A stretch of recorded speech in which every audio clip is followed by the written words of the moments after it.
Welcome to Stories from the Center of the Universe, the podcast about the human experience.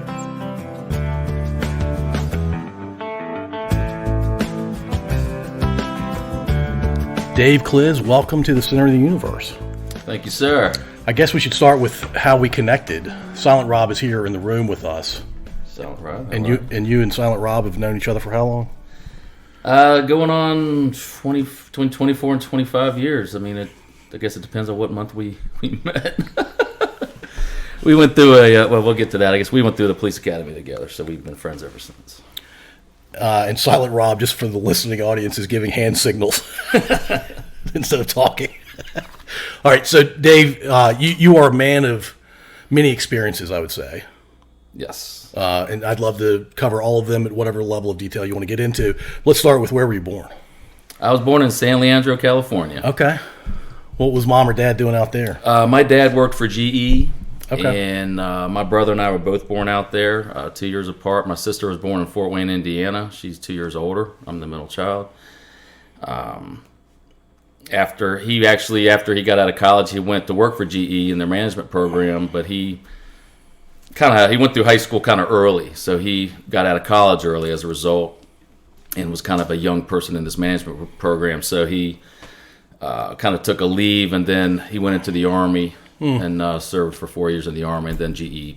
He went back in the management program at GE. So wait a minute, your dad went to college, then entered a management program with GE, then went into the Army. Yes. And then went back to the management program. That's quite a route. It was. It's because he graduated from high school when he was 16, so he was just... Because he was smarter than the average bear? I mean, I guess if you listen to him tell the story. He's a pretty smart guy, I will say. So he just felt like he needed to mature some more, so he went into the military. But he had college, so he went with the officer candidate school, was a second lieutenant when he got out. Matter of fact, we were just talking the other day about some of the stuff that he did when he was in the Army. He was in Kansas, I guess in Indiana. Well, he was in I think he was in Indiana for GE. Made his way to California. He was in sales, and then and then made his way back to Roanoke, and then that's where. Is that where he's from originally? My dad's from Queens, New York. What? And my mom's from Clarksville, Mississippi, and they met in Kentucky. Oh my gosh! Oh, your house! I'm telling you, there's so many people.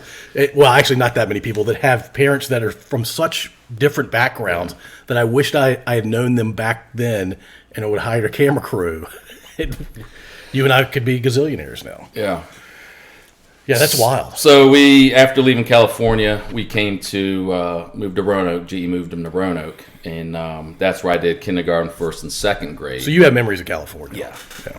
And then very little. I mean, like we lived on a marina in San Leandro. I just remember it was really sunny, and you could just see all the sparkling from on the sidewalk in the marina. And I knew we lived in a one-story house, and it had a lot of weird, old like slats for dividers and weird stuff like that. But more memories from living in Roanoke, and then GE moved us up to Buffalo, New York for 1 year, and then to Richmond in fourth grade. So, and then you kind of settled in Richmond at that point. Yeah. So wait a minute, California. What part of California? San Leandro. So it's across the bay from Oakland. Okay, so San Francisco. Up Northern California. So Northern California to Roanoke. Mm-hmm. That's a major shift. The Buffalo. I imagine you've forgotten most of that year in Buffalo. Maybe not. Well, that's funny because that's where I became a Bills fan. Oh, 8 years old. You come by it honestly. That's when I picked my favorite team. Everybody there, with everything in Buffalo was Bills, Sabres, and back then it was the Buffalo Braves, NBA. And those are the days I believe Joe Ferguson. It was so you carry that with you. But then he had all those years where you never see him on TV. Oh, they're never on TV. Well, they're from Buffalo, right? They're not going to be popular anywhere except no market upstate down here. New York. And they haven't been good for a lot of that time that you've been a fan. Those 4 years in a row that they went to the Super Bowl, they were fantastic. Those teams were awesome. I wish they'd won at least a couple of those. But they haven't been good since that last Super Bowl appearance until the last 2 or 3 years. So, history hopefully doesn't repeat itself. Yeah, I hope they win the whole thing. I'm predicting that they win the whole thing. So, yeah, that's where I became a Bills fan. So, that was that 1 year in Buffalo, formative year. And then pretty much grew up in Chesterfield County for the most part. Midlothian area? They weren't calling it Midlothian back then. We had a Richmond mailing address, but now it's called North Chesterfield. That's the new don't even know what that means. It's a way to describe what part of the Chesterfield. And it was because what was happening, it was something with the tax money. People, because it was a Richmond mailing address, but it was the county. It's kind of like, there's a people that live in Caroline have a Hanover mailing address because they live in the post office district. It's that kind of thing. Oh, gotcha. Okay, cool. What did you enjoy doing when your mom and dad weren't telling you what to do, or you didn't have school, or? I was like a BMXer and a skateboarder. Okay. I've ripped my knees open and had to have them stitched together by riding a skateboard. When we first moved into the house in Chesterfield, it was a kind of like maybe when y'all moved in here. It was new construction for the subdivision. So we had our driveway wasn't paved, but we had a concrete sidewalk that you could get a lot of speed. And so we would go steal wood from the building sites and build this big ramp. Nice. And ride the side of the skateboard down it, go up the ramp, and then of course land on your knees and bust your knees open. Yeah. So did a lot of skateboarding. Then they came and paved the street really smooth, and then we were always out in the street riding our skateboard till our driveway got. Then our parents paved the driveway. We'd set up ramps, ride BMX bikes, go find the places around where people were riding, and word of mouth, and then you're gone all day in the summer kind of thing. Skateboarding I get, because kids, when I was growing up, we got into skateboarding. BMX was not really a thing, and I guess when you're in a town setting like Silent Robin I grew up in, it's not much of a thing, but it sounds like you could get out and about and get into the woods kind of thing. That's you'd always find the trails behind the school, or you'd hear about stuff, you'd go try to find it. Sometimes you'd find places where guys are riding their motorcycles, and you'd have to wait for them to finish before you could ride your bike, especially if you're a little kid. You didn't want to mess with the guys that had motorcycles, right? Yeah, because they were all tough guys. Yeah. And then I started playing soccer in Chesterfield, and that kind of carried me all the way through high school and into some college. Intramurals. I never played.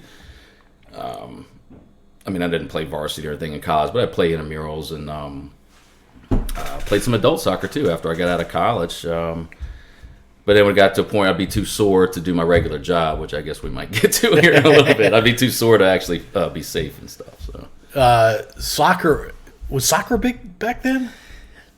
We played, initially started like the YMCA had a league, right? And then some guys started a house league, and then that led to select teams. And then eventually I played for the original Richmond Strikers before like everybody became the Richmond Strikers. I was on I guess that was 6th grade. I tried out and made it. And I was a little surprised, and it was mostly a bunch of people from the West End. I was think the only kid, maybe one other kid from south of the river. This was back when you had to pay to get across the river everywhere, except for the Huguenot Bridge. It was weird. It's like they didn't want people crossing the river. They didn't. And so we would play teams from Virginia Beach or Williamsburg or Northern Virginia, and that was really formative. It was probably the best coaching I ever had. But it wasn't sustainable because it was hard to get to practice. And then the select league, the way the select leagues were being formed in Chesterfield County was just as competitive and just more convenient, and with my friends that I was going to be in middle school and high school with. Yeah, and it's probably still as competitive, or pretty close to being as competitive. Yeah, that's cool. All right, so when you think back to high school, were you more of a jock, a geek? What label would other kids give you? Probably started off in 9th grade as a little bit of a geek. The awkward. I was still kind of awkward. 10th grade, things kind of tended to change a little bit because when I was in 9th grade, I went to Manchester High School in Chesterfield. That was the first year they had a junior varsity soccer team because there were just so many kids that were playing that the demand was there. Yeah. But we had to play before the varsity game, and our games were limited in time. It was almost just silly how short the games were. It wasn't really a game. 20-minute halves or something like that. Sounds like an exhibition kind of thing.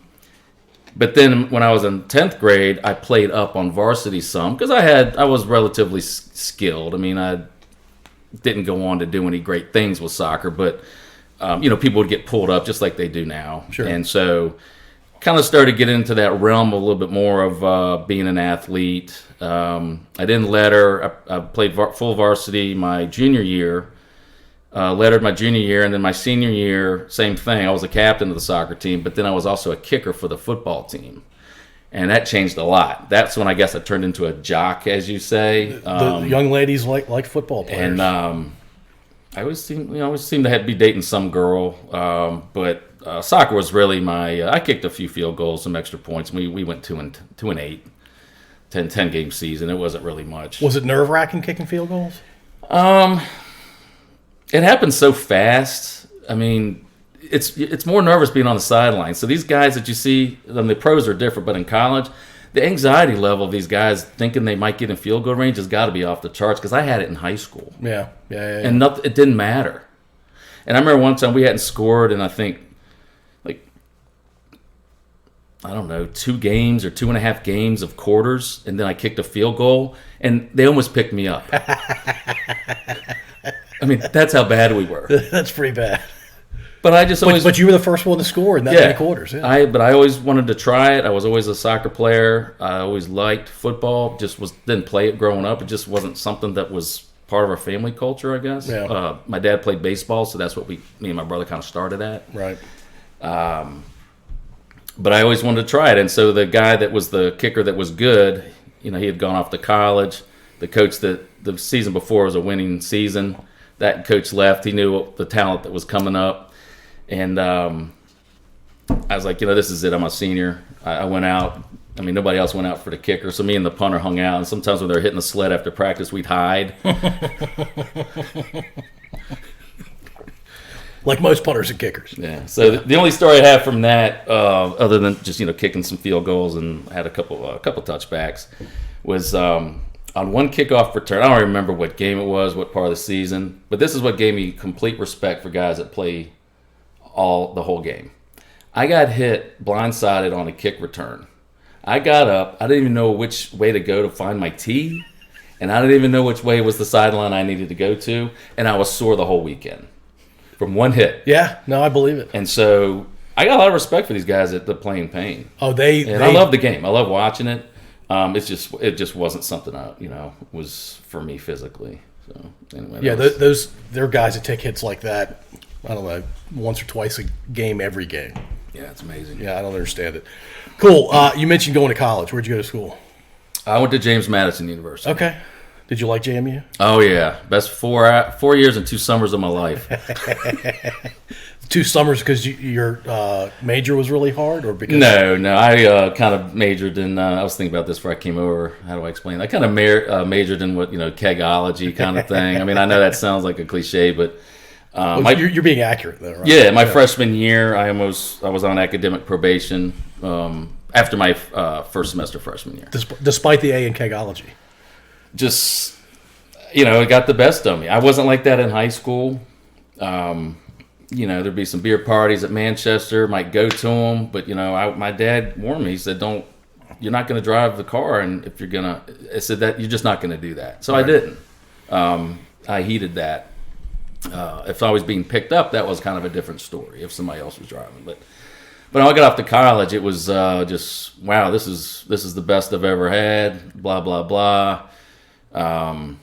I got back in my sophomore. Well, I was able to go back the second semester of my freshman year. It wasn't that bad, but it was pretty bad. My dad talked with me and said, "Look, you have to decide why you're there." He said, "We can pay for your college, but you're going to pay for some of what you messed up. Kyle, you're going to pay for some of it now because we've got 4 years. We can pay for 4 years."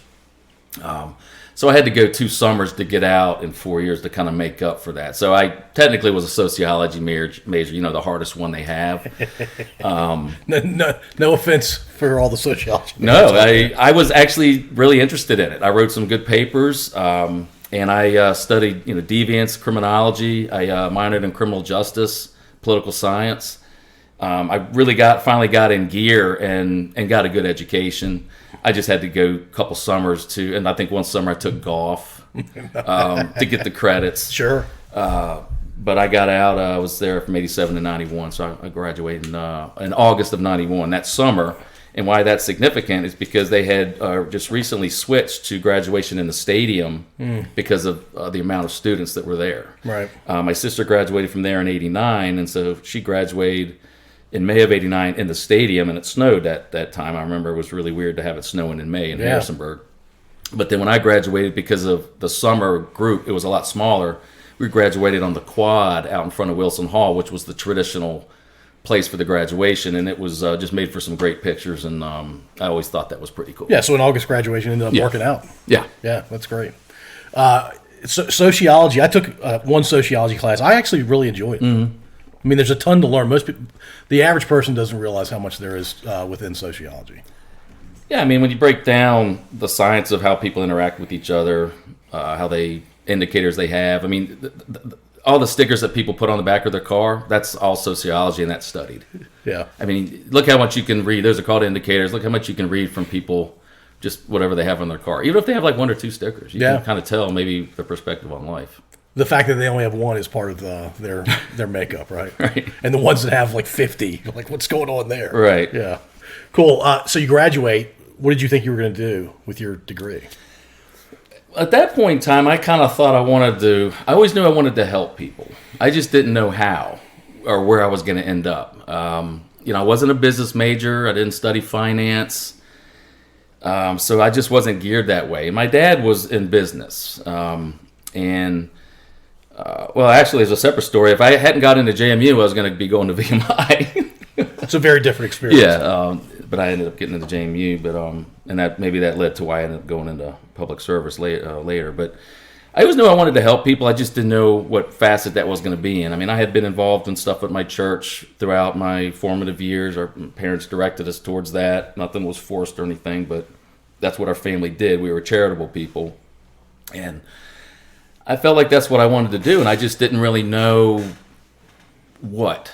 Now, in the early 90s, there wasn't a whole lot of jobs out there. You and I graduated the same year. Okay, so maybe you recall, and so I didn't really know at that point that I wanted to go into law enforcement. I didn't really know what I wanted to do. I didn't graduate with a true focus, but I did have a job. I had gotten a job at a nonprofit that did jail services in Chesterfield County. So I knew I would get some experience in the criminal justice system, if nothing else. You meet people. And I had done an internship in college at the Stanton Correctional Center working with sex offenders. And that was a very eye-opening experience. Matter of fact, the guy I interned with, his name was Butch Robinson. His real name was Furbin Robinson. He was at JMU. He played football at JMU when Gary Clark was there. So it was he was a little bit younger.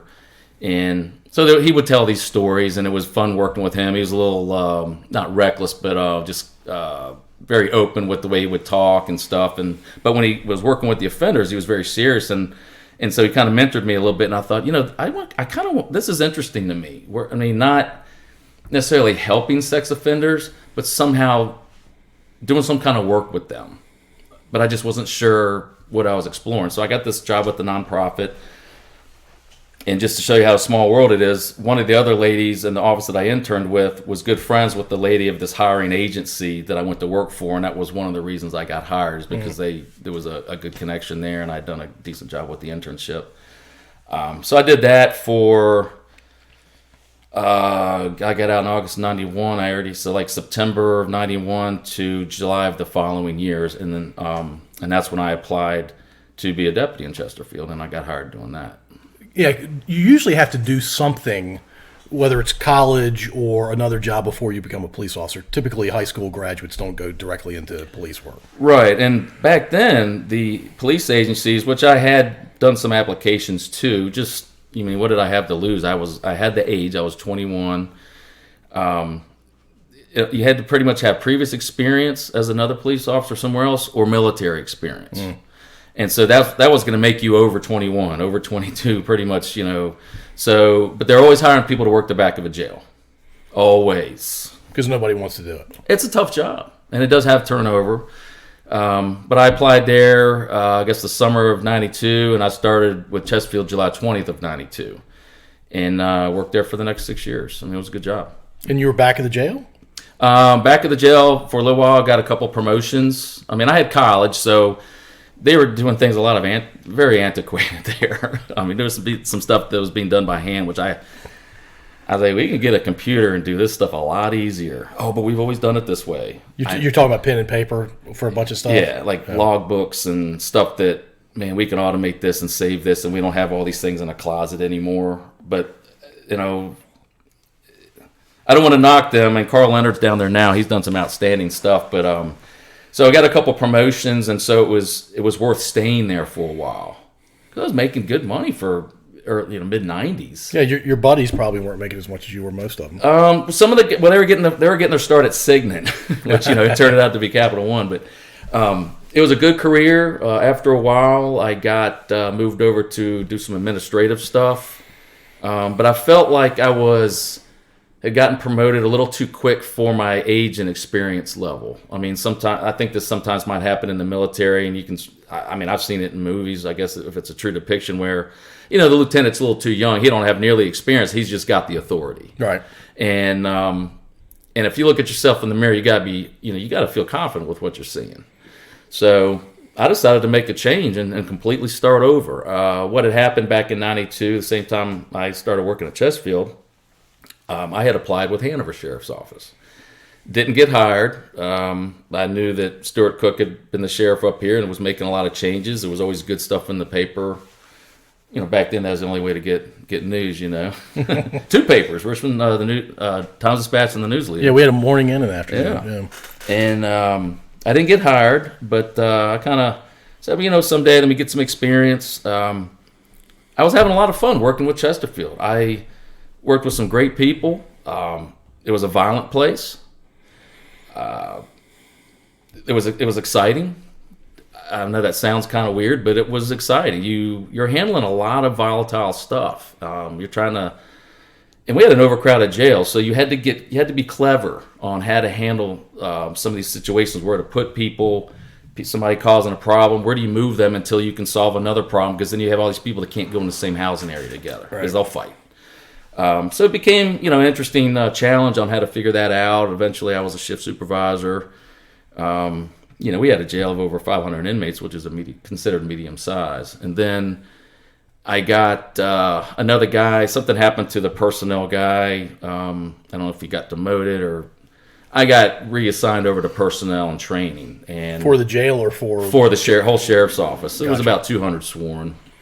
The sheriff's office in Chesterfield ran the jail, the courts, and did all the civil process. And, of course, there was a county police department for patrol and criminal stuff. So, there was a lot of authority for my age. I liked it. It just, I was like, man, I was peers with some people who been there 15, 18 years, and this was it for them. And I'm like, I just esteem myself in an administrative office position before age 30. Frankly. Right. Yeah. So at that time, my wife Monica was working for it had become Capital One at that point. She's making good corporate money, but burning the midnight oil, kind of thing. And so we decided to make a change. At this point, we had gotten married in '95, bought a house in the Fan District, and we decided to move to Hanover. When I got hired, I said, "Look, it was $8,000 pay cut." But it was the best decision I ever made. What was it about Hanover that attracted the two of you in the first place? Hanover was a rural county, but also had a large suburban service area like Mechanicsville. And what had happened with my experience in Chesterfield was that even though Chesterfield was a large county, maybe 250,000 people back then, I think it's over 300,000 now, I was surprised how many people I knew that got locked up. I'm like, people I went to high school with, people I just knew, and I'm thinking, man, I'm running into people that I felt like I needed to get out of Chesterfield where I grew up. Yeah. And not everybody's like that. I've always had respect for people that, they grow up in a community and then they go back and they serve it. It just wasn't my. Chesterfield was just too big for what I wanted to experience. I guess they grew really fast. Yeah.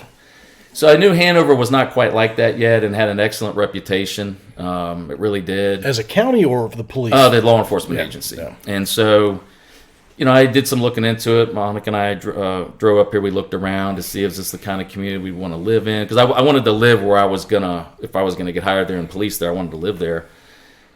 So on the last day of the hiring, the application, whatever the window of opportunity is to turn it in, I applied. And the reason I did that is because I had run into, I was going to a defensive tactics instructor school with Matt McGrain, who Silent Rob knows. I love that you're calling him Solid Rob.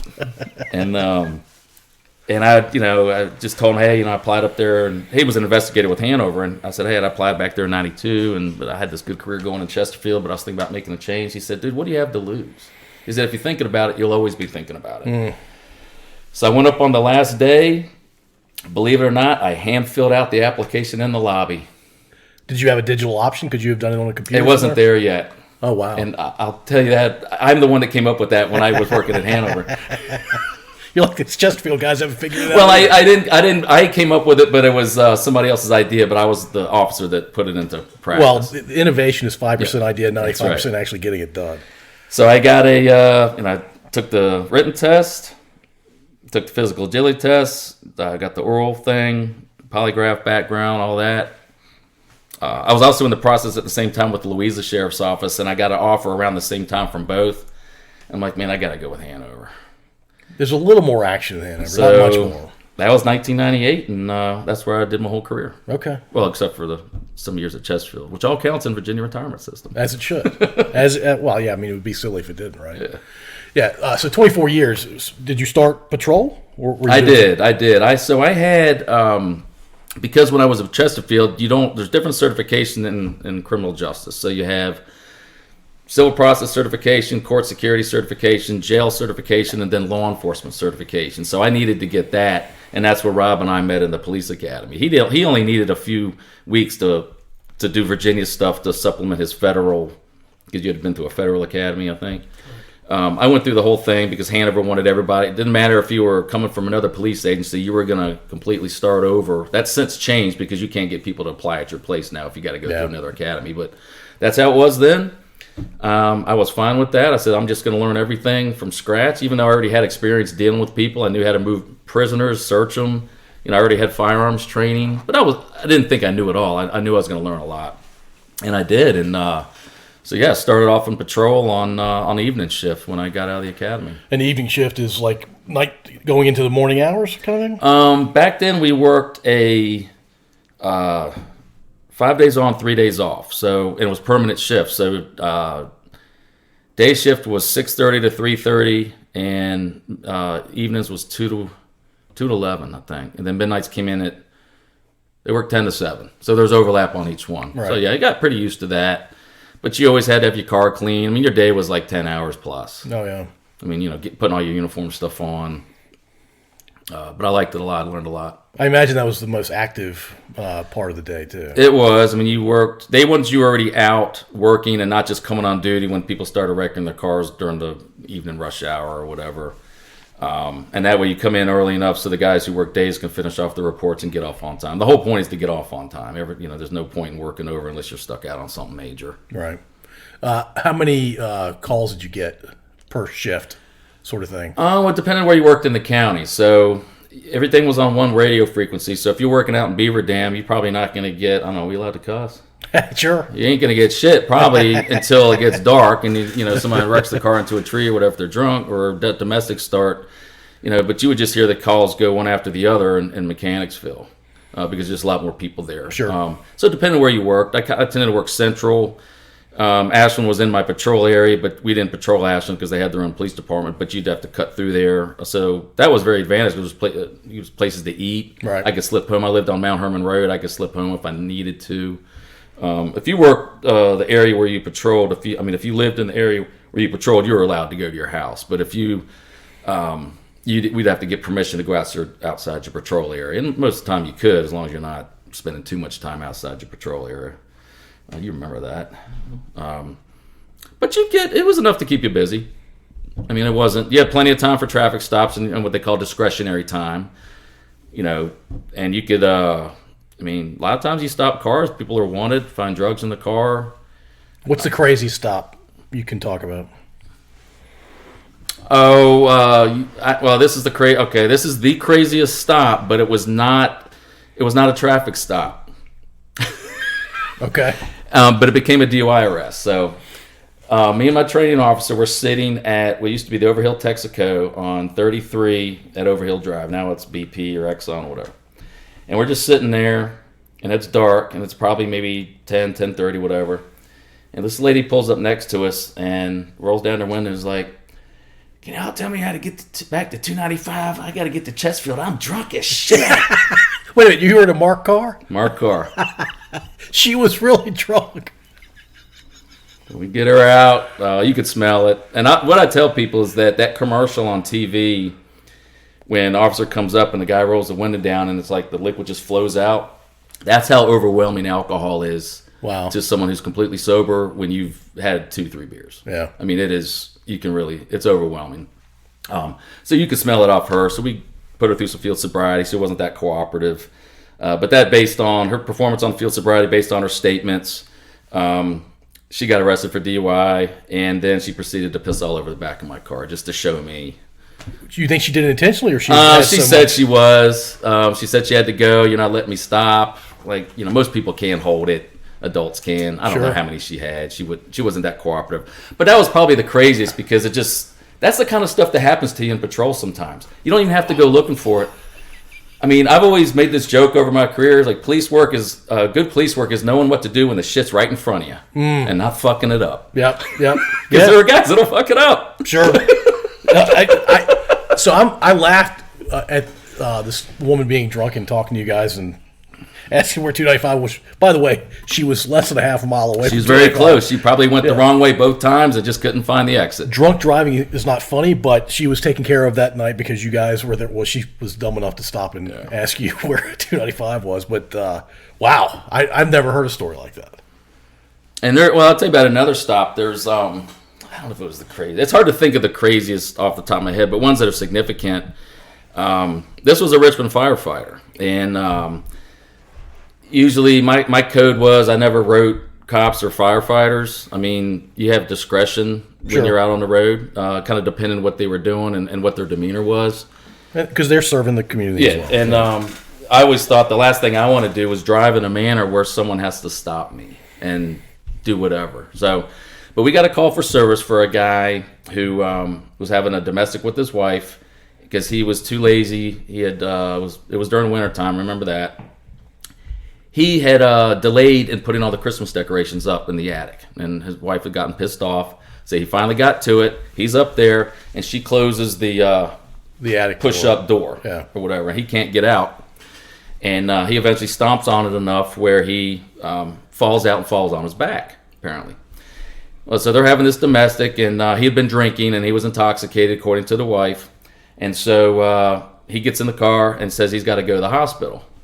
And so he's leaving the house, and y'all are there at this time? No, we're getting the call for service comes over the radio, and so it was in my area, and so two of us were looking for this vehicle, and I was right in the area, and I saw him going to Memorial Regional, and I stopped him like right at the entrance, and all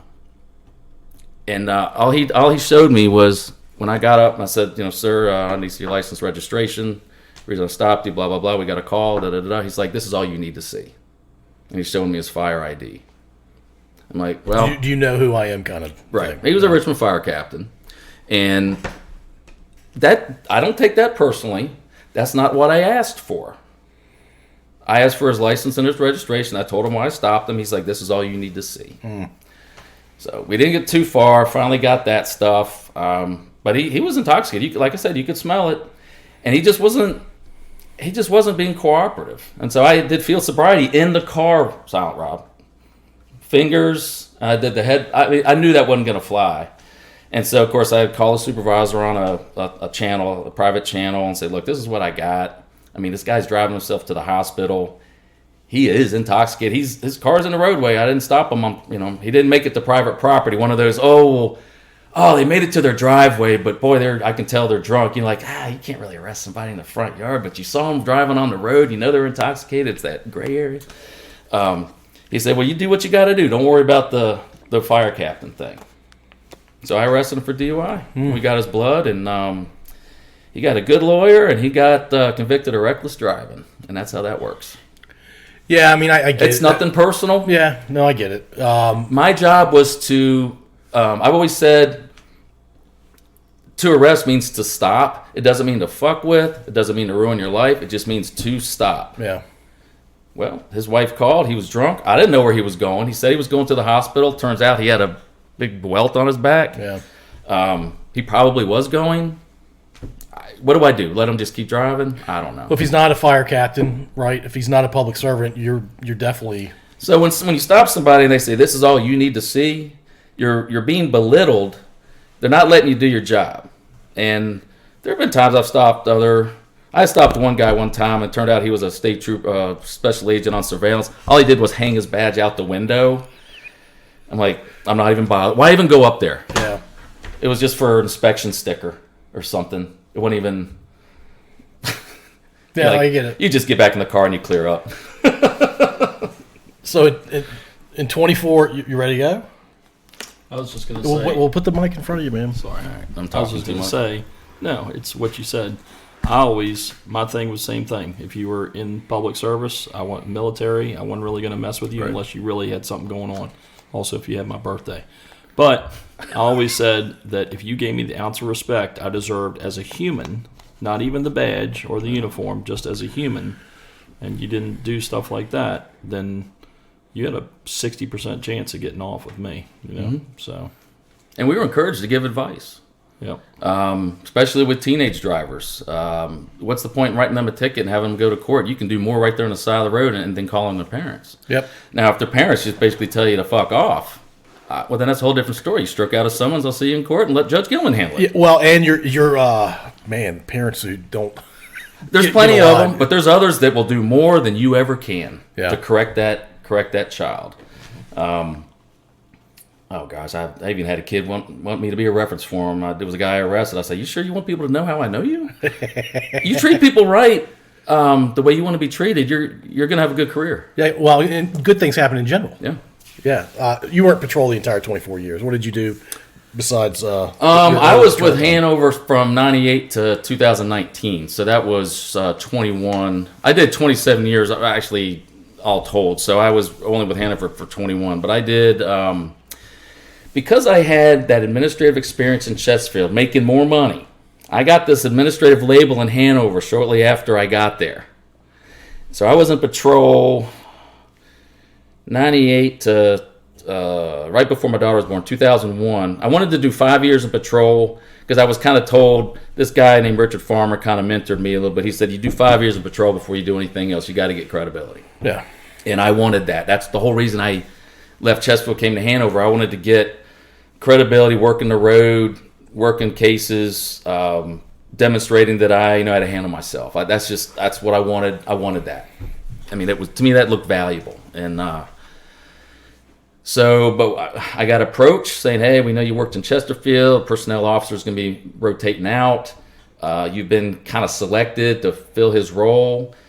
What do you think of that?" You know, I'm so new there. You're afraid to turn. That was kind of a lateral promotion in a way. It's not a promotion by money, but you're being promoted into a Monday through Friday position, basically 8 to 5. And there are fewer of those. Right. Yeah. And that's valuable to some. So I was afraid to say no, so I took it. My daughter was born in 2001 during that time. That was also the time when the towers fell. So that had a big impact on just that time of my life, as it did many other people. But I just wasn't happy there. I mean, I had thoughts of, applying to law school. Like, maybe this isn't my path. I don't want to be an administrative path here. I wanted to have more control over where my career was going, and I wanted more time in patrol before I thought about doing something else. Because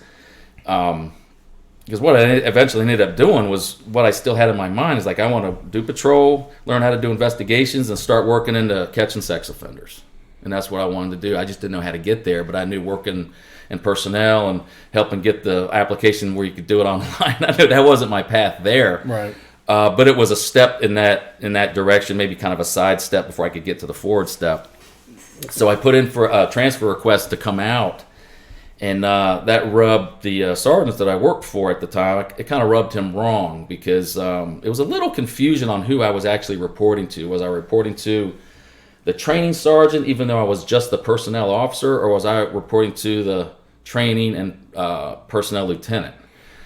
I wasn't really sure. I hadn't really had an evaluation done yet, so I wasn't really sure. So I put my transfer request into the lieutenant. That rubbed the sergeant wrong. I got a kind of a crappy evaluation, which I kind of challenged because we were doing Scantron. I was doing all the new hiring testing. Like at Lee Davis, you'd get 200, 300 people show up. You'd do it over a few weekends, and I was doing the Scantron. You'd find out right then if you passed the written test, and then we'd schedule for an interview before you left. And I was going out on leave with my daughter, and our Scantron thing had some ink problems. And I made sure that the machine was working all this before I left. And in my evaluation of the one thing, I don't know why this burns me to this day. It's obviously bothersome. I hadn't thought about it in a while, but it was like, Officer Klisz has to be told numerous times to do certain things. I said, well, can you give me an example? I learned working in Chesterfield, writing evaluations, if you're going to criticize, you better have at least one example. Yep. It may be better, 2 or 3. Oh, well, I remember I had to tell you several times you had to get that ink cartridge done. I'm like, man, you got to be kidding me.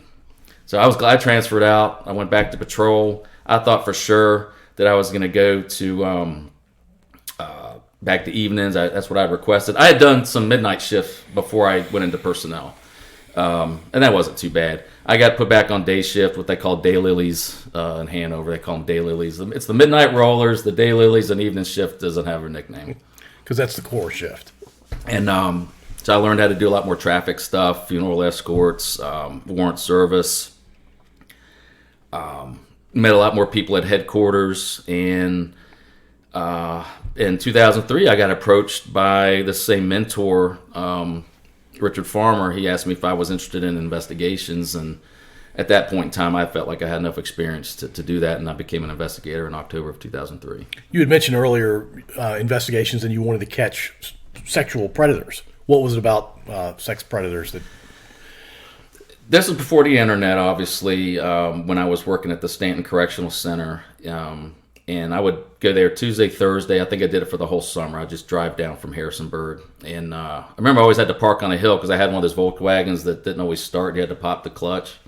And part of my job there was to read the institutional files of people coming up for parole. And some of these guys, been in there a long time. Their files were that big. And it's just amazing to read what they were convicted of doing, the summaries, victim statements. It was just mesmerizing that there are people that dig so far into learning how to interview these people, convict them, and put them in the penitentiary so they can't, offend anymore. The sex offender registry, the whole reason we have that is because we can't keep them in prison. You got to get them to admit guilt or plead to a lesser offense so your victim doesn't have to testify, but they go on the registry, but they get less prison time. Right. And so I had this weird interest in it. I'm not sure, and I always did kind of feel that was kind of strange. But there are people that, when I worked in the correctional center, there's people who specialize in that. There's doctors that specialize. I mean, a whole new world was opened up to me. And so I knew that Hanover had people that do that. So once I got into investigations, I just kind of started working my way towards that. There was another investigator there who was doing that stuff because a guy named Bob Schwartz had retired. So she moved into that position. I kind of made it known that I was interested in that. And almost immediately, I started doing those kinds of cases. And they now have this specialized way that you interview children, but I kind of got it on the job. It's called Child First. I kind of got it on the job training on how do you interview a 5-6-year-old who's alleged a sex offense against them. How do you get the information from them where you're not ruining their psyche, and you can use that interview in court if you have to, because you have to evaluate. Basically, you're evaluating their value as a witness. Of course, you want to get the bad guy, but you can't skip any steps. So, it didn't seem like anybody else wanted to do it. Like when I was in patrol, nobody wanted to patrol the air park. I said, I'll do it. Man, 400 businesses in there. There's probably all kinds of wanted people. Right. Nobody wanted to, because you get all the vandalism reports or larceny reports. People come back to work on Monday and all their shit's stolen, and you're taking reports on just dumbass shit. All morning. And you're hungry because you ain't had your yogurt or your bagel or whatever. You haven't got your coffee, or you might be past lunch. And I was like, I'll do it. And so I've met business owners and stuff, and I tried to make the most of the situation. So I kind of squeezed my way into interviewing sex offenders, but I still had to carry a load of other stuff. And it was around that time that people were starting to steal catalytic converters. And would you believe I made a case on one, so I became Hanover's expert. So I became the scrap metal guru, and I was doing sex offense. I was like, man, what kind of career is this? But not one you saw coming. I didn't see that coming. The metal larcenies were interesting because you had to act on it kind of quick, and you had to get in the car and go down to Muse Cores or Richmond Recycling, and you had to see what got turned in this morning. Is that from a Ford Econo van or is that from a Honda? You had to learn the lingo, and you'd learn the people in the scrap yards. I know the lady that works at Muse Cores, if you didn't bring her lunch, you weren't getting any information. She liked to eat. She liked, and they can always tell you from Hanover, especially the pawn shops, because you always had a coat and tie on. Like, oh, you from Hanover, what do you need? That's funny. So eventually, the other investigator that was handling sex offenses, she got promoted out of there. I kind of became the main person. Another guy named Chris Davis came in. He had previous experience doing sex offense cases, and we're talking offenses against children and other adults. And sometimes it's mixed gender or same gender. So you have to understand the dynamics about how people behave sexually. We used to always joke that sometimes you had to do research at your desk on your computer on the county's network on porn sites just to see what people are talking about, and that was always a big joke. Oh, like, I know about that. It's too bait, and I've seen that, or that's Pornhub or what have you. But so eventually, I was kind of doing it full time, especially when Hanover got on. The FBI was starting a task force called Innocent Images, and it was a national task force, a national initiative. And they're trying to get the buy-in of local agencies because they just don't have enough agents to address the proliferation of child pornography that was just being traded online. I mean, especially after the internet and file sharing. And I went out on a search warrant to help out, and all I did was search the attic in like 35 degrees, and I didn't complain. And apparently they came back to Hanover and said, do you think Klisz would be interested in this? I'm like, hell yeah. I got some of the best training on cyber stuff, cyber crimes, peer-to-peer file sharing, all kinds of stuff that I didn't really understand before that. And then that morphed into what was called the Child Exploitation Task Force, and then that joined with the Internet Crimes Against Children Task Force, which was more state-based, and we were part of the Southern Virginia ICAC, Internet Crimes Against Children Task Force. And at that point, it developed into multi-jurisdiction cases, helping out other jurisdictions, sending out leads, multiple search warrants in Hanover, and then then the app started coming around, and this Kick app was probably the worst thing I ever saw, at least in my career, because there was no centralized server that any data going through Kick. Maybe you're familiar with it if you have. The Kick app is out of Canada, which made it even worse, and it had no centralized server. So if you had an offender communicating with a juvenile in your county, none of that data is on a server that you can subpoena or do a search warrant on. So you got to get it off your offender's device or the victim's device. But fortunately, Canada would take service of a U.S. subpoena, believe it or not, because they wanted to continue to do business in the United States. Sure. So you would get some of these cases that would start in Hanover, and then once you identify your offender, you realize they're offending against juveniles in other states, and you're obligated to follow up as best you can and send your information to a guy in Wyoming who might be on the ICAC task force, because they're all supposed to have the same training that we did. Sometimes you'd get a go-getter, sometimes you get a guy that doesn't give a crap. I mean, that's just the way it is. Sure. So it just morphed into that was full-time. And then we were doing undercover work in Hanover, making cases. And undercover work? Undercover online work. Okay. Yeah. There's a distinction. Yes. Which arguably could probably be just as dangerous, because we've had offenders kill themselves. We go to their house, we do a search warrant, we don't have enough to arrest them that time. You hear later they're hanging. I mean, it's just the way it is. And I know it sounds bad, but that's what people do. Yeah. Well, look, the typical person, I believe, in the world or in this country is not a deviant in that way. You were immersed in deviant behavior. I mean, did it change who you were in any way?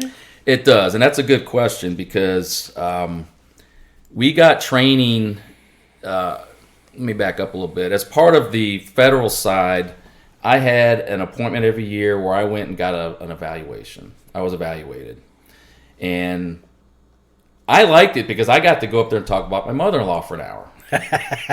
I need that. And, they do the baseline 600 question, whatever. And over time, I was on the task force from 09 to when I retired in 19. So my folder about that point, you can't lie. And there was no point in lying. So you get the evaluation. Basically, the assignment was voluntary. I always wanted to stay in it. And when I saw, I was turning 50 in 2019, and I saw a light at the end of the horizon, I said, I think I can do this the rest of my career. And I'd like to go out like this. The local guys that were not on that federal task force, and they kind of intermingled. To give you an example, the reason it was so lucrative is because you would go, say you did a federal search warrant at a residence in Hanover County, and the feds sometimes are very reluctant to do an on-scene arrest because they got to get permission from the U.S. attorney for everything. But there's violations of state law right there. Well, we're going to make an arrest on a state code violation. And that's where the task force is valuable. Where if it was just the federal FBI doing it, they'd never get it done. That's why they a lot of times they leave people there. Like this one they did the other day. This guy in front of the abortion clinic apparently assaulted somebody October of last year, and then they just arrested him. I don't know. I don't understand all the details on that, but it was a good partnership. We used them for resources and training. They used us to kind of clean up some stuff that needed to be cleaned up at the time. It was a good partnership. I took full advantage of it. But the guys that were just in the ICAC side, Internet Crimes Against Children, which was based out of Bedford County, they didn't have that advantage of having this yearly evaluation. It was something that Hanover tried to implement, and I think it's there now from what I understand. But I had it. But even though I had the evaluations and I had training to recognize signs of, they call it stress fatigue, where you're stressing out because you're seeing other people being victimized to a point where you can't take immediate action. And it does wear on you because you're human, Sure. I start seeing some signs of that. And just to give you some examples, driving to work angrier than you've ever been, like at 7:15 in the morning, that's a sign that you're probably a bit stressed out. Crying spells for no reason at all. It's weird, right? It's very weird. And I was seeing some of this, but not to the point where my wife's a mental health therapist, so I would talk to her a lot. But I saw some of that happen, and so I think there's a shelf life to work in child exploitation material type of cases because you have the mixed in there. You have the images and the material, digital. Sometimes it's not, and then you have hands-on offenders, and especially when you save a kid from abuse because of something that you've been able to detect online. I mean, that's the best situation there is, especially if it's in your own county. Right. So I started seeing some signs that I think there's a shelf life to my ability. I mentored some other investigators. By this time, I was teaching at a conference in Atlanta. It was a national training on child exploitation. People from all over the country were there. I made contacts all over the place. I would make contacts down at the conference in Atlanta, people I would call and say, hey, I got a case near you. Who do I call that's going to do something? Because I didn't want to refer something to somebody that was just going to drop it. Yeah. So, I got out to that July of 2019 was my my retirement date, but my last day was May 17th of 2019. I had a lot of leave time built up, and it's not too often you get an intermission in life. I had 6 weeks. It's a long time. It's not a long time. Well, at the end it seemed short, but boy, at the beginning it felt good. And I went out when I felt like I was on top of the world with my service to the community and to the country in a way, because I was on a federal task force helping out in the state. And I don't have any bitterness. I come across other retirees from time to time, and they hate everybody. They hated their service because they felt wronged or whatever. I had a couple hiccups along the way, man, but I had a good career. And it helped a lot of people. And that's what I got to do. And that's what you wanted to do. That's what I always wanted to do. Yeah, that's great. I appreciate your service a lot. Thank you. You went through some stuff that I wouldn't wish on anybody. You've been exposed to things that I can't even fathom. But you're on the other side of it now, and you're still doing your thing. So let's talk about something a little more uplifting. Yeah. Why would anybody run more than 2 miles? To see how far they can go. All right, so let me start with this. You've when you were a kid, you played soccer, you played football. When did you know you liked running long distances? I knew I liked running long distance when I was involved with the presidential physical fitness testing, which you probably remember. Sure. I got it one year. I always liked the 600. Felt like a really long distance. Yeah, it felt like a long distance. I usually, at least from what I recall, came in first or second or something, and I thought, wow. When I was in middle school, I remember I think we might have been in Buffalo when my parents got maybe me and my brother involved in some like kids track stuff. I don't remember where that was, but that's when I realized I wasn't a fast sprinter. Like I wouldn't win anything, and I don't remember any long distance events. But I ran cross country in middle school. I don't know how I got into that. I didn't do track. I did cross country, and I remember my 8th grade year. I ran enough where I got invited to the county-wide meet. And I didn't really realize what place I was in. I came in 11th. They gave medals to the first 10. So I was pissed that I didn't run faster than the kid that was right in front of me. I didn't really run. I mean, I didn't win any meets, but I ran competitively, meaning I ran on the cross-country team, and we did hill repeats and all that kind of stuff. But in high school, it was strictly all soccer. I would run kind of maybe some recreational, like if the subdivision I lived in, they had something called the Surreywood 3 Miler on July 4th. I ran that. My dad would do jogging on the track. And then I got into real serious, like marathon plus was 2006. My dad ran the Richmond Marathon in 2005. I can't remember how old he was. He was born in 41, so that whatever that I can't. Good for him. I can't do math in front of people. That's great. Good for him. So, wait a minute. What year was he born? 41. He was born 41, so he ran the Richmond Marathon in 2005. So that's what 59 plus 5. Yeah, good for him. And I remember my mom called me on the Friday night before. She said, "Hey, do you want to go down to Richmond and watch your dad run the marathon tomorrow?" I said, "Dad's running a fucking what?" All along, he had been doing that Sports Backers marathon training team. So we go down there to the different spots. We see him finish. My daughter was 4. He would come off the road and hug us and talk, and he was just having the greatest time. And I'm thinking, I mean, my dad is no schmuck, but I'm like, how hard can this be? My dad is 60-something. And we used to call him the waif because he was real thin. I mean, I'm almost 220. He's maybe 150, 160, if that. He's 5'9", he's short, but he was a good basketball player. So after that, I thought, man, this is organized. I would like to do this. The following January, I signed up for the Monument Avenue 10K training team out of our local YMCA here in town. And then that morphed into a half marathon training team, which was, this was 2006, was called and I did fine with that. I ran under 50 minutes, which was pretty good for a 10K. That's great.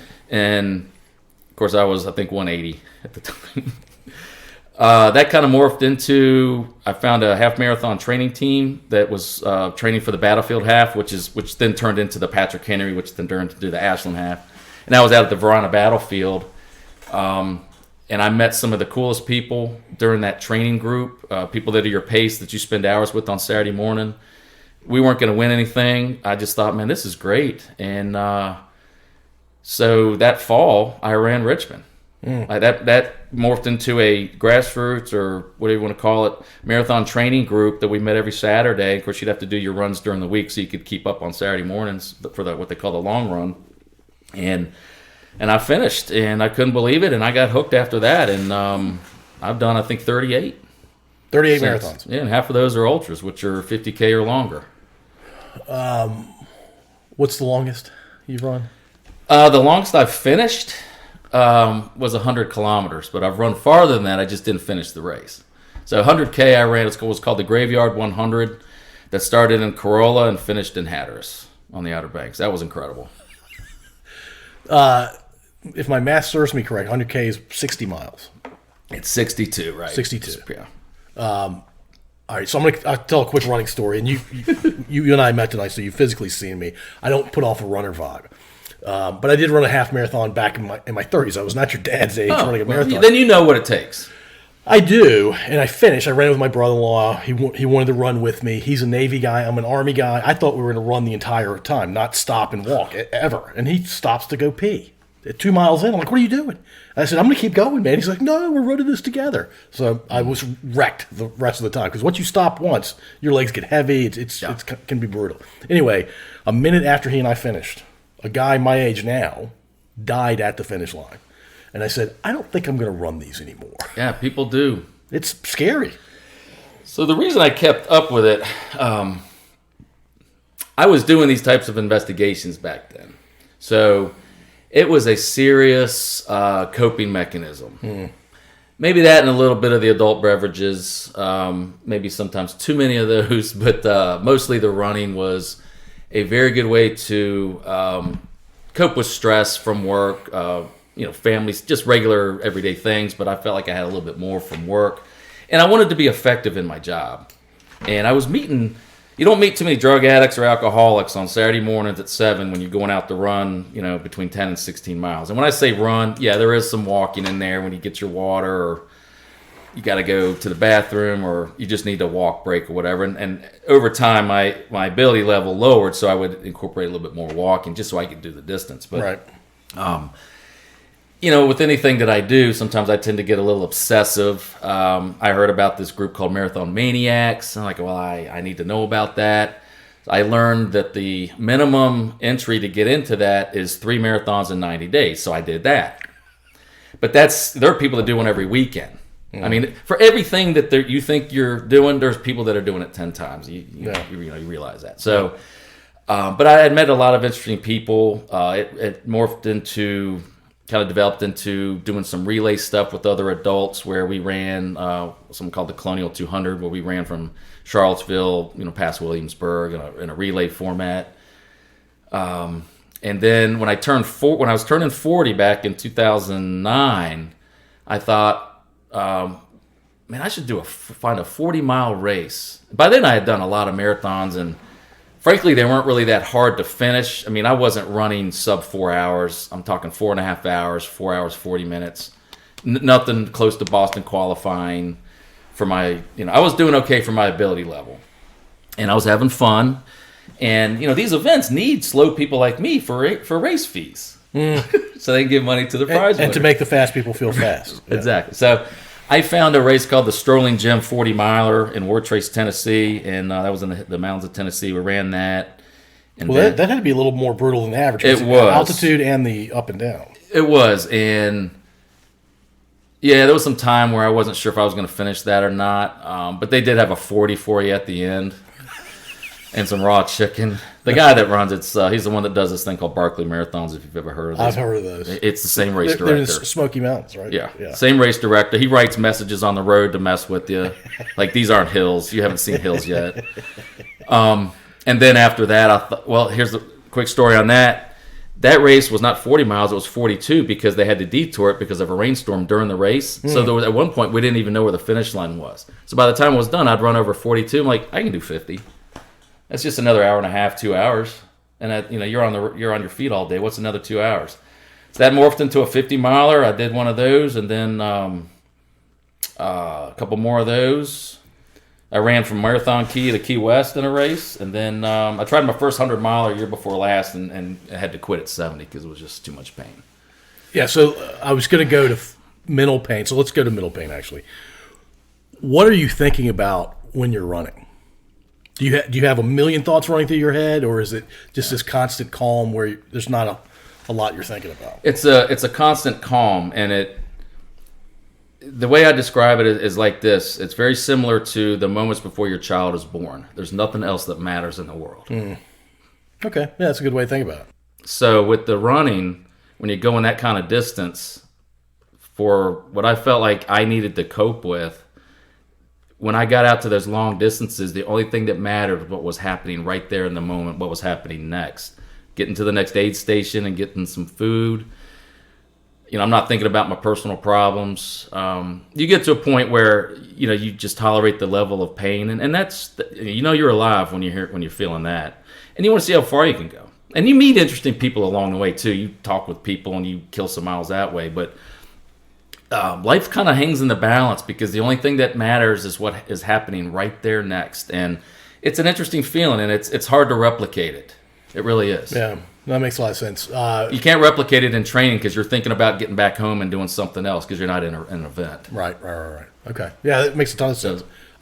I'll never experience that firsthand because I don't plan on running. Maybe I'll start running 2 or 3 miles again, but yeah, not 70 miles of, that's. So when you're in that 100-mile deal where you stopped after 70 miles, what was physically the most painful for you? So I have to back up to my first 50 mile or so, which was 2010. That was up in Northern Virginia in Algonquin, a park in Prince William County near Great Falls along the Potomac, where it's through the rocks and stuff. So it's a lot of hills and trails and stuff. And my feet shifted around so much in my shoes. I was, had a lot of ignorance because the 40 miler was basically on the road. There was some blistering, but nothing like running a trail, up and down, up and down. And so I had some major, it wasn't blistering, it was maceration of the pads of my feet. What is maceration? The skin is so wet, it breaks and macerates down because it's just so wet from moisture. So a blister doesn't form, it's just skin tearing. It's tearing, and it kind of collected down at the base of my toes. And I didn't really understand why my feet hurt so much until I took my shoes. I made it to the end, but boy, it hurt. That had never happened before. No, and I went to the medical tent, and the guy's like, "Holy shit, dude! I've never seen anything like that." And I've been at 100 milers. I'm like, man, I think I have to take grafts off my ass and stuff. Yeah. I was advised to go to the hospital, so they take me in the gator over to my car. I got my finishing medal and all that, and met Dean Karnazes. He was at the finish line, and we let him be in our picture. I had some support up there, and we let him be in our team picture. And, in hindsight, you look at him, that guy's cut, man. I look like a fat fuck. But I said, we're not going to the hospital in Northern Virginia. We're going to come down here. And I got wheeled in, and I had to get – I was out of work for 2 weeks. I had to have my feet wrapped. I didn't have to get any skin stuff taken off. Of course, they asked, why did you do that? I'm like, I just didn't know, but next time I'll tape my feet for sure. And my wife's, I was such a burden for those 2 weeks. I couldn't even really shower for a few days, and I had just done a 50 miler because you can't shower, and you could try to bathe with your feet hanging out of the tub, but you think, oh, that's pretty easy. You're too big when you're 5'11" or whatever to be in a bathtub, right? And it just doesn't really work. So we had a talk. She said, look, you can do these kind of events, but you just can't be a burden to us. That's fair. Yeah, fair enough. So when I did the 100K down in the Outer Banks, I got to a point where my feet were hurting so bad, I was checking them, and with blisters, you have to. It's moisture, heat, and friction. If you remove one of those, you're going to probably not have too much trouble. You can handle pain, but the breaking of the skin puts you out, afterwards. So I kept checking my feet, and they never broke open. I said, well, I can just deal with the pain. As long as the skin's not breaking open, I'll probably be okay. Now, I'm not talking about little blisters on the edges of your toes. I'm talking about your feet falling apart. My feet, that's my weakness. Mentally, not too much. I mean, power through it. I don't win anything. I just want to finish, Well, you're winning by jogging that far. So I decided I finished that event, but what was happening up at the 100 miler was that my feet were hurting so bad, and I still had over a marathon to go, and I thought, I really want that. You get a belt buckle, a big freaking belt buckle when you run 100 miles or cover 100 miles on foot in 30 hours. That's like kind of a standard cutoff for the buckle. I wanted that really bad, but it wasn't worth being laid out. Now, the next time I try it, might be, but it wasn't that time, and this was like 1:30 in the morning. I'd been running since the morning before. Yeah. Had to make the call. You have a crew with you usually who's helping you when you get to the aid stations, and they were trying to talk me into go back and going. And of course, now in hindsight, I wish I kept going. I even bought a new raincoat from North Face for when it rained overnight, and never even got to wear it because I quit before it started raining. Is that the only time you've ever quit? No, I had they call it DNF. I had another DNF in a race I did in the mountains, the Blue Ridge. I actually felt like I was going to get injured. Yeah. And it wasn't, I wasn't going to make one of the cutoffs because you have to make certain distances by a certain time, or you're going to get pulled off because they can't be out there for 3 days. Right. And I didn't think I was going to make one of the cutoffs, and it just became easier to quit. And of course, in hindsight, you kick yourself, but Always. yeah, Always. So that was a promise I made to my wife, and I wanted to keep it. And but maybe next time, child will be out of college, working somewhere, I won't be responsible for that. Maybe a different decision's made. I don't know. I felt mentally strong, but it's easy to say that now. Sure. So I've known a few, by a few, like 3 ultra marathoners before I met you tonight, and they tell stories of ordering pizza while they're running. So some Domino's delivery guys pull up. What instructions do you give to Domino's Pizza or anything like that? Where to find you? Well, I guess if you have your phone, you can probably tell them that you're at a corner somewhere. The races I've done is that the race directors either have food there or you're self-supported. And some of these ultras, I did an 8-hour timed race in Powhatan State Park. It was called the Piedmont 8 Hour. And that guy, it was a loop course through the woods. Like everybody did the 3-mile loop the same direction the first loop, and then after that you could do any loop you wanted, any direction, and he did as many miles as you could in 8 hours. And he had fajitas, hot food, he was grilling stuff, because you got to have some solid food. You can't just put goose in or do Gatorade. Right. And you do too much sugar and that sloshes around your stomach and you're going to vomit it up. Right. So you learn through training and going out and running. Like I would run from here to St. Edward's Church on Huguenot Road. I figured out how to get across the river on Huguenot, run Libby, run through all that stuff. There's amazing sidewalks everywhere if you really look. Right. And that would be, almost an all-day thing. And I would stop at convenience stores with my debit card along the way. And that way I didn't have to carry anything. Just to see, that way point to point you get picked up, you're going to do the distance for training. All these little mind games you play. I've never done a pizza. I've eaten it during a race, but I've never ordered anything out. I have heard of somebody that's done that. In fact, he wrote a book. He might have embellished a little bit. I'm not so sure, but it's not fun unless you embellish a little bit. But I've had some good experiences with it. I've tried to get back into it. I got some tendonitis at my age now. Put on a little bit of weight, and I kind of got to that point where I'm starting to get a little bit. But signed up to do the Richmond Half. We'll see what happens. Okay, nice. When is the Richmond? November 19th. Okay, so it's coming up. Yeah. All right. All right. So. We ask this question to most of our guests. Now, you may have heard this question already, so maybe you're ready for it, maybe you're not. This is the occasional co-host, Kevin. This is his question. It's actually my favorite part of most episodes because it's very revealing about the guest. You're a late-night talk show or daytime talk show host. You get to bring 3 or 4 guests. 1 male, 1 female, 1 musical act, can be a soloist or a group. And if you like stand-up comedy, you can give us a stand-up comedian to be on your show. They can be alive or dead. They can be people you know. They can be famous people, not famous people. Your show can be humorous. It can be thought-provoking. It can be whatever you want it to be. But who are your 3 or 4 guests? A male, a female, and a... music, and then comedy, if you like stand-up comedy. At the risk of sounding sappy, I guess the male would be my uncle, who served in World War II. That's a great answer. I would like to ask him questions and that have him answer me honestly about what he did in naval intelligence. Because the only story we have from his service in the Pacific is that he got dumped out between ships when he's being transported in a bucket, which is extremely dangerous. He was a lieutenant commander. He was a Russian translator, very smart, never married, was always a bachelor. He lived on Capitol Hill in D.C.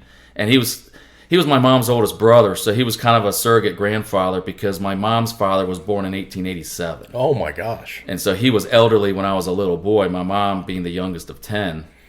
Good Catholic family in the South. So he'd be the male because he has always been, I've always looked up to him. I love that answer. Female. I have to pass on that one. What was the third one? I'm sorry. Music. Anybody that would come and play. Gosh, Larry Sparks. I don't know Larry Sparks. Larry Sparks is a bluegrass artist. They don't have the festival anymore. Amelia Family Campground has a bluegrass festival every year, and I would go camping there and bring some friends along and introduce people to the music along the way. And Larry Sparks played there. He was a favorite of my father's, and so I kind of got introduced to him. And these people, they play on stage and they go sit at their table and sell their records, their CDs. Yeah. And you can talk to him, and he would just be a real interesting person to talk to more of. I got my picture taken with him one time. He didn't have the best facial expression on his face, so I'd like to get a second try. All right, right on. As for the female, I just drawing a blank at the moment. I'm sorry about that. No, it's all good. Stand-up comedy? Stand-up comedy. I always like listening to the guy Stephen Wright. Oh, the driest comedian of all time. Sometimes you didn't always get it, but you did at some point. Eventually it hits you. Yeah. I guess he hasn't done stand-up in a long time. Is he still alive? I think he is, but he's got to be 70 at this point, I would think. Condoleezza Rice. There we go. All right, nice. Good save there. Condoleezza Rice. Even though she's not I don't think she's in a government position anymore, but she's clearly still a leader. I think she does a lot with colleges. I'm not exactly sure what she does, but she seems to be very involved since she left. No scandals, she just seems very knowledgeable, and apparently she's some kind of master piano player. I think she's a powerhouse in anything she sets her mind to. Yeah. I think she's actually on the playoff selection committee. The first female probably ever to be on it. I think she's been on it since it started. And she's really into college football too, I think. I would certainly think. I think I remember hearing something about that. Yeah. All right. Yeah, that'd be it. It's a good show. It's a really good show. You'd enjoy it, I imagine. Talking to your uncle and talking to Condoleezza. Yeah, his name's Joe Schramm, and he's at Arlington. Yeah. So we got his flag at the house. He should be buried at Arlington. All right, tell us about your family. Your wife and your daughter. My wife's name is Monica. I met her, I guess, 1988, 89, at James Madison. That's where we met. We started dating, I guess, February of 89, and then shortly thereafter, her father died unexpectedly, right after we started dating. So that's always been an interesting, and it was unexpected. He was a runner. He was a distance runner. He had a heart attack when he got back to his house on his front porch, and that's where he was found. Wouldn't that scare you? Yeah, and she's older, and he was middle 40s, I think. And I got a chance to meet him. Matter of fact, part of the story is that the previous December, he had remarried to his third wife, and this was supposed to be the last, the best thing. And Monica's father, Roberto, grew up in Rome, and he was a Roman Italian. And so his brothers and sisters came over for his wedding, and then 3 months later, they're at his funeral. All the same people came back. But we continued to date. I pulled the same thing I did as a senior in high school. I broke up with my girlfriend when I was a senior in college. Did the same thing with Monica. But then when I graduated in that August of '91, she had spent that summer in Italy, and we'd of course been writing letters. And I knew that if she came back in time and came to Harrisonburg, she lived in Cockeysville, Maryland. If she came to my graduation, I knew I was going to marry her. And she was there. Did you invite her? I told her, I really would like you to be here. My family's going to be here. You were still friends. Yes. Yeah. Yes. It was a breakup. Just, I don't know. What were we, 21, 20 years old? The brain's not fully formed for either one of you. But after I got out in 91, she got out in 92. We continued to date. She eventually moved to Richmond and got a job in marketing. And we got married in 1995 at St. Benedict's. Okay. And then in 2001, we had our daughter, Lucy Ellis, who's now 21. Is that first and middle name, or is that her first name? Her name is Lucy Ellis Klisz, and so we call her different things. Lucy Ellis is what we call her. L.E. Lucy, little Poppy, get your fucking ass in here right now before I beat your ass, kind of thing. And we were blessed with one child. So we've raised her in Ashland, riding her bikes on the sidewalks, going to the Y, going to Carter Park, probably similar to what y'all experienced when I listened to y'all's growing up. She went to the public schools here. She went to Kitty Kingdom, Henry Clay, Gandy, Liberty. She was in marching band in high school. She got to take all kinds of cool trips. So she's a senior at Longwood University now, studying history.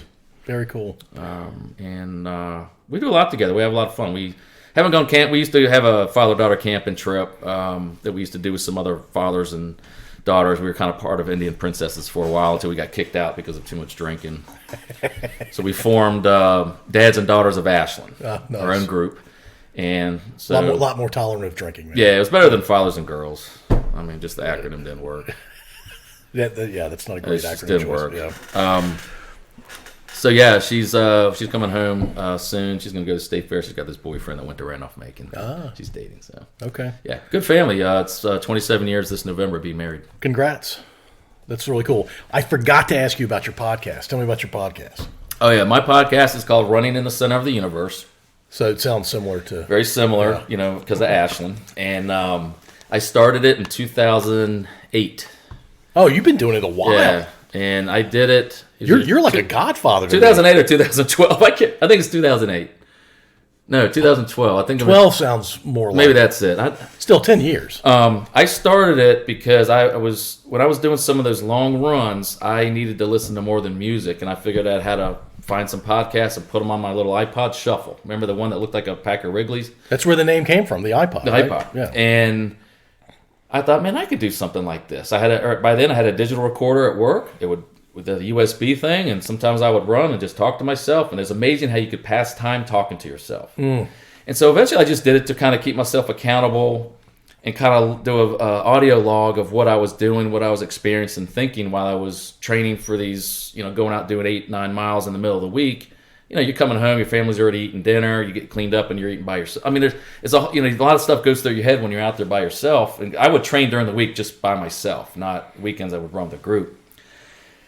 I eventually thought, how do I do this? And I started with something called Odyssey or whatever, and then eventually Audacity. Yeah. And then we had GarageBand on our Mac, and that completely changed it. That was a lot easier for me. So what I'm using Is that right what you're now? using? Yeah. And it was a lot easier to just kind of piggyback from the show before. I had a little intro that I'd get some sound effects, and then I was spending too much time doing stupid sound effects. And then I eventually put it on Podbean. That's what I'm on. And you put your email out there, and eventually you start communicating with some people who are like-minded. Most of them weren't weird. There's always some strange stuff. And then I came up with my brand as Ashland Dave. Okay. And I got that nickname because with that first half marathon training group I was doing, there were two Daves in my pace group. Well, there was a guy from Mechanicsville, and there was me from Ashland. I got called Ashland Dave, and I've taken it ever since. I'm ashlanddave@gmail.com. And so over the course of the podcast, I've met people from all over the world. And it's maybe similar to your situation. People that I've visited people and I've stayed at their house to go do ultras in other states. After after a while, you figure out who's retired law enforcement because of certain things you say, or who's military, and there's a little bit higher level of trust there after you kind of go through some back and forths. And so, when I get to 100th episode, I'll do what's called a listener roll call. I'll ask people, hey, man, I'm getting ready. Like right now, I'm getting close to episode 300. I'm like, send me an email, tell me where you hail from, what kind of running you do, and I'll put you on the roll call. So for that 100th episode, I'll do a listener roll call. And, you might get 20 people that it's fun to hear. People like to hear if they're really into podcasts, they'll like to hear their name called out. And some people don't want their last name, and I honor all that. But it's more, or I keep using that word, it's kind of developed into, or I've done some interviews. That's how I could tell you were a good interviewer, because I've tried to interview other people. It's developed into where I actually have a digital recorder, and I record sound bites when I do events to kind of go back and analyze that later, and I'll put that. I'll attach that audio on a show and do an edit, and as you know, editing takes much longer than sitting around doing the production. Absolutely. And sometimes I've done, like what is it called when you do a reprise of an earlier episode? I didn't have anything for that month, so I just picked an old one and said, hey, I'm going to do a reprise. I'm a little behind now. I used to try to do one every other week. It's very time consuming. The house has to be perfectly quiet. You have a good setup here. So every now and then there'd be some background stuff because our Mac is set up on a little desk in our kitchen. But I've met a lot of interesting people, and there's some people that will email that you kind of have an ongoing dialogue with over the course of time, which is kind of cool. Yeah. And I was always, because of the kind of cases I worked at Hanover, I was always very wary of online relationships. But over time, they became so much more mainstream, and you can kind of figure out who's weird and who's not. And I thought it was okay. You know what? So what? Somebody wants to communicate. They're not coming to my door. Right. And I like them to be nice to me, so I'm going to be nice to them. But then you get marketed too. But that's part of it. I've really enjoyed doing it. It's been kind of a hobby for several years. When I go back and listen to the first couple episodes, I'm thinking, oh my gosh, that's so horrible. I have the same problem. But that's how you get better. And there was a point in times I'd get several hundred downloads, and then over time, if you skip stuff, people don't come back. I do it for my own enjoyment. As we kind of talked before, it's kind of about a little bit of an audio log from my life for a segment of time. And I tried to monetize it at one point in time, and I just said, you know what, that's not for me. It's not fun, I don't think. I tried Podbean will let you insert ads. I was like, okay, I got them all set. I went back and listened to shows. I would see they do a 15-second ad on the front, the back. I'm like, how come I'm not getting any money? Well, ain't nobody downloading the show. You got to have some threshold. So it's always just been just for accountability. But I've really enjoyed doing it. Yeah. It sounds awesome, man. It's been fun. You have a lot of things in your life that I imagine you enjoy doing. Yeah. Try to stay busy. Now that I'm still working, and I'm retired from Hanover, but I'm still working full time. So So you're not fully retired? No, it's in VRS with hazardous duty work, you can retire at age 50 if you have 25 years of hazardous duty service. Some guys can live completely on their Virginia retirement pension. You pretty much have to have benefits from something else, where that takes about half your check. I always wanted to retire and get another job and double dip and just have a little different lifestyle. You get more options. You're not happier when you get more money coming in, but boy, you got some more options. Yeah. You really do. And sometimes those options can make you happier. Yeah, and you can help others. You can have fun yourself. You can take more spontaneous trips. So I did a couple other jobs, and then I finally landed at a major energy provider in corporate intelligence and security, and that's probably where I'll be for a while. Okay. It's good doing some cybersecurity. Awesome. Dave, thank you so much for doing this. I really appreciate it, man. I also deeply appreciate your service to our community, and I look forward to people hearing this episode.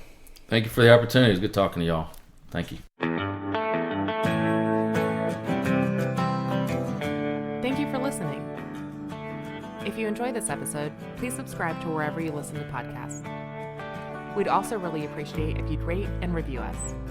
You can find us at scodupodcast.com.